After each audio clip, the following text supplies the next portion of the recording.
இன்றைக்கி காயல் சமையல் பகுதியில் நம்ம பார்க்க போகிறது, அதாவது நிறைய ஒரு ஃபங்க்ஷன் வருது அப்படின்னா எவ்வளோ கட்லெட் முன்னாடியே செஞ்சு வைக்கிறது எப்படி, அதாவது ஃப்ரீஸ் பண்ணி வைக்கிறது எப்படின்றத நம்ம பார்க்க போகிறோம்.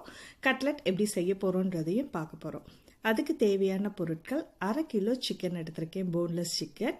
அதை நல்லா மஞ்சத்தூள் போட்டு அலசி எடுத்துருங்க. அதோட 1 டீஸ்பூன் அளவுக்கு இஞ்சி பூண்டு பேஸ்ட்டு, கொஞ்சம் தேவையான அளவுக்கு உப்பு, இதோட மஞ்சத்தூள், தனி மிளகாத்தூள் அல்லது சிக்கன் 65 மசாலா பவுடர் இருந்துச்சுன்னா அதில் 1 டீஸ்பூன் போட்டுங்க.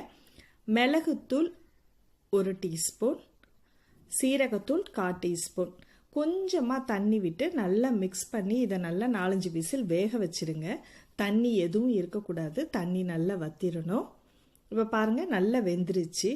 இதை நம்ம ஃபுட் ப்ராசஸர் இருந்துச்சுன்னா அதுலேயும் கிரைண்ட் பண்ணிக்கலாம், இல்லைன்னா மிக்சியில் போட்டு கொஞ்சம் நல்லா அரைச்சி எடுத்துடலாம். முக்கியமாக இது நம்ம எடுத்த உடனேமே அரைக்கக்கூடாது, கொஞ்சம் ஆறுனதுக்கு அப்புறம் தண்ணி விடாமல் அரைச்சி எடுத்துருங்க. இந்த மாதிரி துகளாக வந்திருக்கும். இப்போ நம்ம எப்படி கட்லெட் செய்ய போகிறோன்றதை பார்க்க போகிறோம்.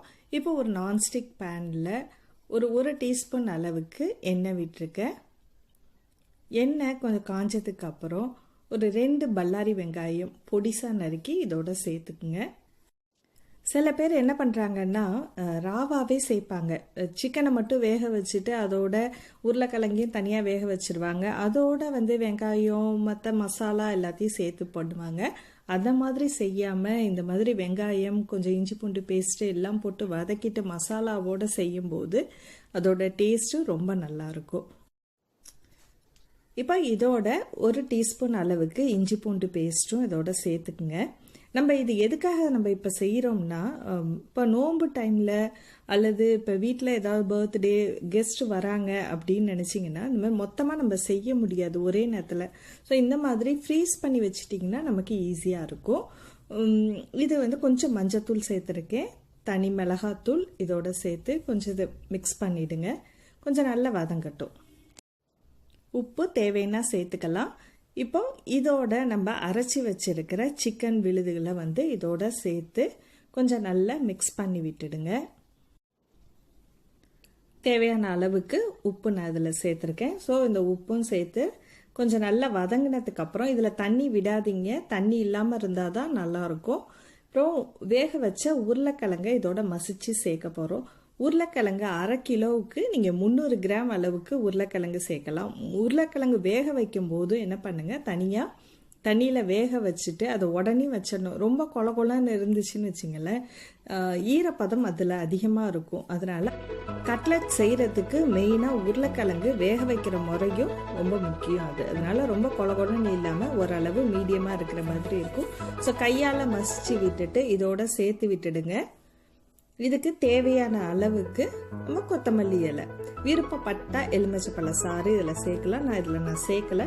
ஸோ எல்லாமே நல்லா சேர்ந்து மிக்ஸ் ஆகிடுச்சு. பச்சை மிளகாவும் நம்ம முன்னாடியே சேர்த்துருக்கலாம், ஆனால் குழந்தைங்களுக்காக நான் பண்ணுறதுனால இதில் பச்சை மிளகாவும் சேர்க்கலை. இப்போ நல்லா கலந்து விட்டுடுங்க. இப்போ ஆறுனதுக்கு அப்புறம் கொஞ்சம் முழுசாக இருந்துச்சு அப்படின்னீங்கன்னா இந்த மாதிரி மேஷர் வச்சு நல்லா மேஷ் பண்ணிவிடுங்க. ஏன்னா உருளைக்கிழங்கு கட்டியாக இருந்துச்சுன்னா நமக்கு கட்லெட் செய்யும் போது ஷேப் ஒழுங்காக வராது. ஸோ கையில் ஆறுனதுக்கு அப்புறம் கையில் பொறுக்கக்கூடிய அளவுக்கு உங்களுக்கு விருப்பப்பட்ட வடிவத்தில் நம்ம இதில் செஞ்சுக்கலாம். கொஞ்சம் கையில் எண்ணெய் தடவிட்டு வட்டமாவோ அல்லது சிலிண்டரிக் ஷேப்லேயோ நம்ம செய்யலாம். இப்போ நான் ரவுண்ட் ஷேப்பில் எல்லாத்தையும் செஞ்சு இந்த மாதிரி ரெடியாக எடுத்து வச்சிட்றேன். இது போல் ஃபங்க்ஷன் டைமில் அல்லது நிறைய கெஸ்ட் வராங்க அல்லது குழந்தைங்களுக்கு ஈவினிங் ஸ்நாக்ஸு டெய்லி ஏதாவது ஒன்று பண்ணிகிட்ருக்கணும் அப்படின்னும்போது இந்த மாதிரி மொத்தமாக நம்ம செஞ்சு ஃப்ரீசரில் வச்சிடலாம். ஒரு 10-15 நாள் வரைக்கும் இதை நம்ம யூஸ் பண்ணலாம். தேவைக்கு எடுத்துட்டு மீதியை அப்படியே வச்சு தேவைப்படும் போது பொரிச்சு எடுத்துக்கலாம். இப்போ எல்லாமே ரெடியாக இருக்குது. அடுத்ததாக நம்ம இதை பெரட்டி வைக்க போகிறோம். ஒரு முட்டை, அப்புறம் பிரெட் கிரம்ஸ் கொஞ்சம் தேவையான அளவுக்கு கொஞ்சம் கொஞ்சமாக எடுத்து வச்சுக்கோங்க.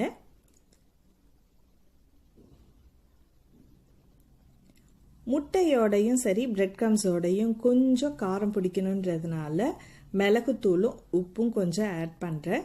ஸோ இந்த மாதிரி செய்யும்போது நமக்கு மேலேயும் நல்ல காரசாரமாக இருக்கும், உப்போடையும் இருக்கும். சில கட்லெட்லாம் பாருங்கள் உள்ளே மட்டும் நல்ல காரசாரமாக இருக்கிற மாதிரி இருக்கும், பிரெட்டோட இனிப்பு மேலே தெரியும். அதனால் நம்ம இந்த மாதிரி செஞ்சிட்டோம்னா ருசி ரொம்ப நல்லாயிருக்கும்.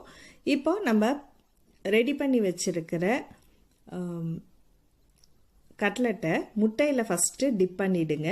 கையில் போட்டு பண்ணாதீங்க. இந்த மாதிரி ஸ்பூன் வச்சு பண்ணிட்டீங்கன்னா கொஞ்சம் நமக்கு கையில எல்லாம் ஒட்டாது, பிரெட் க்ரம்ஸும் வீணாக போகாது.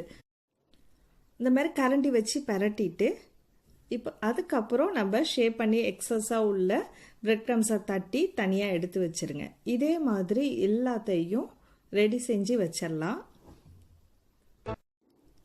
இந்த வீடியோ உங்களுக்கு பிடிச்சிருந்துச்சுன்னா மறக்காமல் கீழே இருக்கிற லைக் பட்டனை ப்ரெஸ் பண்ணுங்கள். உங்கள் கமெண்ட்ஸை எங்களோட ஷேர் பண்ணிங்க.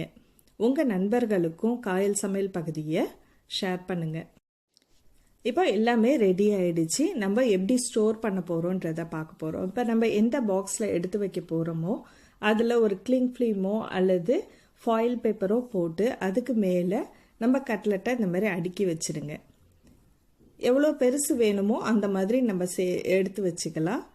ஸோ இந்த மாதிரி பாக்ஸ் இல்லை அப்படின்னா சும்மா கிளிங் ஃபிலிமை மட்டும் எடுத்துகிட்டு அடுக்கி வச்சுட்டு ஃப்ரீசரில் ஒரு 2 மணி நேரம் வச்சுட்டு அதுக்கப்புறம் நம்ம அதை தனியாக எடுத்து அப்புறம் ஜிப்லாக் கவரில் போட்டு வச்சிடலாம். இப்போ பாருங்கள், அடுத்த லேயர் நான் வைக்கும்போது நடுவில் ஒரு கிளிங் ஃபிலிம் போட்டுட்டு அதுக்கப்புறம் மேலே நான் இதை எடுத்து வைக்கிறேன். இப்போ இதை எடுத்து வச்சுட்டு நம்ம ஃப்ரீசரில் வைக்க போகிறோம். ஃப்ரிட்ஜில் வைக்காதீங்க, ஃப்ரீசரில் வைக்க போகிறோம்.